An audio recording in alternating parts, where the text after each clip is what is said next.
In about 2 weeks, the United States will open its land and sea border to non-essential, fully vaccinated Canadian travelers for the first time since March 2020. Now, this is a great step for a group that has been fighting for family reunification throughout the border shutdown.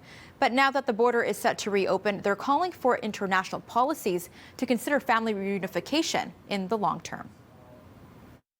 John McCall and his wife Donna were married for 37 years. In early 2020, Donna fell ill. She required liver surgery and wanted her children, who are American citizens, by her side. Through the course of her illness, there were various times, especially in the last 2 days as she was dying, there where, it would have been nice to know that I was making decisions that my children agreed with. Mm-hmm.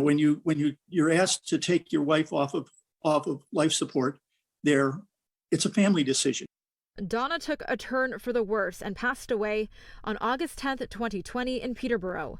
But because of the travel restrictions still, her children were not able to cross the border to say their goodbyes. I don't ever want to see this kind of thing happen to another family. It's terrifying. It's just awful.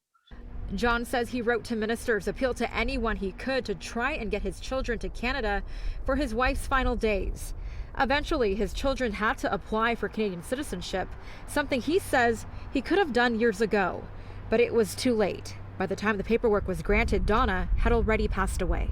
If you could say anything to people who make these decisions, to the government workers and ministers and officials, what would you want them to know? Talk face to face with the people impacted.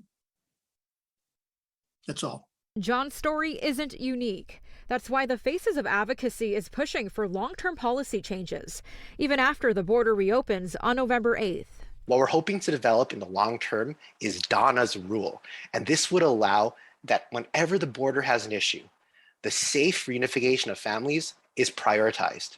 To get there, we'll need a more accountable government, particularly when it comes to the CBSA, the Canadian Border Services Agency, and the IRCC, Immigration, Refugees, and Citizenship of Canada.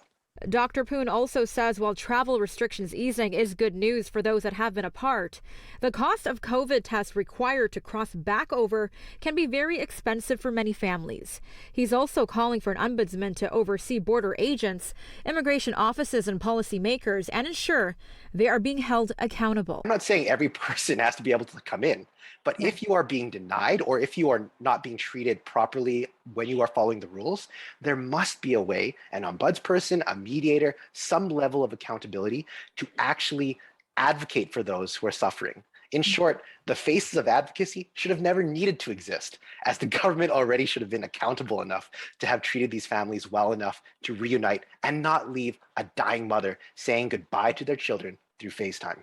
Would really make me happy and my children happy to know that we